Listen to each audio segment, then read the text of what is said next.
Si Nostradamus ay pinakasikat na manghuhula at astrologo sa kasaysayan. Ang kanyang mga hula ay talaga namang naging kontrobersyal dahil karamihan sa kanyang mga hula ay misteryoso at nakakatakot. Mula sa kanyang aklat na Lay Prophecies, isinulat niya dito ang kanyang mga pangitain sa pamamagitan ng mga tula na kilala bilang White Rains. Maraming henerasyon na ang nagpatotoo at pinaniniwalaan na si Nostradamus ay nakapredict at nakahula ng maraming mahalagang pangyayari sa kasaysayan, tulad na lamang ng pagpaslang sa mga magkapatid na Kennedy, pagkatalo ni Napoleon, ang pag-atake sa 9/11, ang malupit na sunog sa London, ang pambobomba ng atomika sa Hiroshima at Nagasaki, Japan, at marami pang iba na tila naging makatotohanan. At ayon sa mga eksperto, sa bawat taon o siglo ay mayroon itong matitinding hula. Kaya naman sa videong ito ay aalamin natin ang 10 na nakakatakot na prediksyon ni Nostradamus sa taong 2024.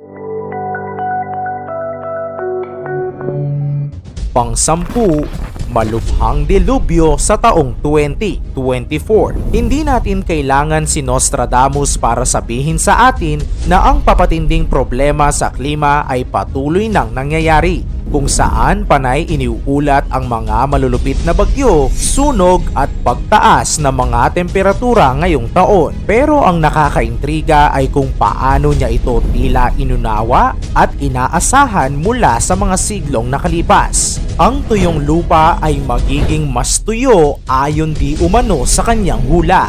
Magkakaroon ng malalakas na baha sa iba't ibang bahagi ng bansa at napakalaking kagutuman sa pamamagitan ng mga pestiferous wave ang mangyayari. Magkakaroon din di umano ng tsunami na makakaapekto sa agrikultura, pagkakaroon ng sakit at kagutuman. Kung totoo ang mga pangitain, maaaring mas makararanas tayo ng matitinding kalamidad sa taong 2024. Ika-9, matinding hidwaan sa China sa 2024. Maraming mga mamamahayag, ekonomista at mga dalubhasa sa geopolitics ang nakapagsulat na tungkol sa pag-usbong ng China sa pandaigdigang kapangyarihan at kung paano nito nabago ang balanse ng kapangyarihan sa mundo. Marami ang nagsasabing ang alitan sa pagitan ng Estados Unidos at China ay nagiging katumbas na ng isang makabagong Cold War. Gaya ng mga panahon ng Soviet Union, ang isang Cold War na kasama ang China ay magdadala ng masamang implikasyon ng mainit na digmaan. Magkakaroon di umano ng posibilidad na isang sagupaan sa pagitan ng hukbong pandagat ng China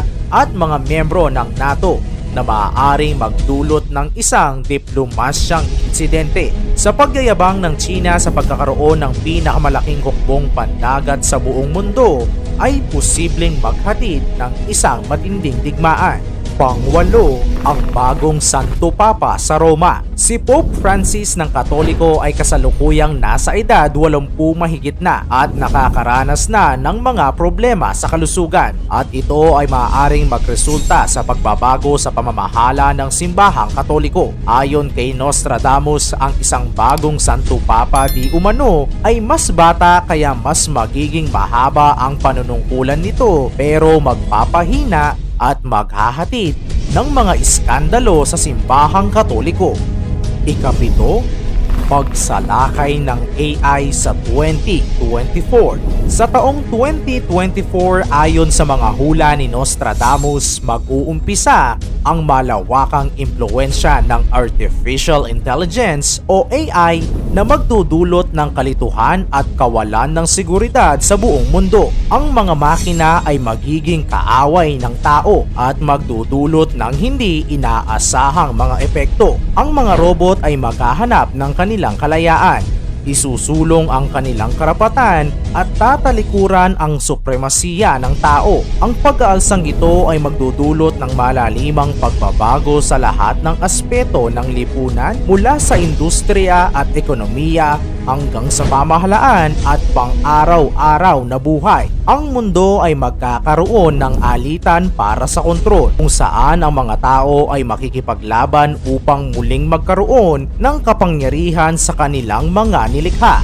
Sa kalagitnaan ng kaguluhan, magkakaroon ng mga tanong tungkol sa moralidad o moral values sa pag-expand ng AI at ang mga posibleng epekto nito sa paggamit ng teknolohiya. Pang-anim, ang sleep pandemic ng 2024. Sa Year of the Dragon sa 2024, isang misteryosong virus ang kakalat sa buong mundo na magdudulot ng epidemya na magreresulta sa malawakang pagkatulog ng lahat. Ang sangkatauhan ay magiging bahagi ng isang realidad kung saan ang pagtulog ay magiging isang pangkaraniwang kondisyon na magdudulot ng kaguluhan at alitan sa lipunan. Haharapin ng mga tao ang hindi matitinag na kagustuhan sa pagtulog at sila'y magkakaroon ng labis na antok na nagpapahina sa kanila ng walang tigil na magpapabawas sa kakayahan ng tao. Ang lipunan ay haharap sa malalimang epekto ng pandemya na ito kung saan ang mga trabaho,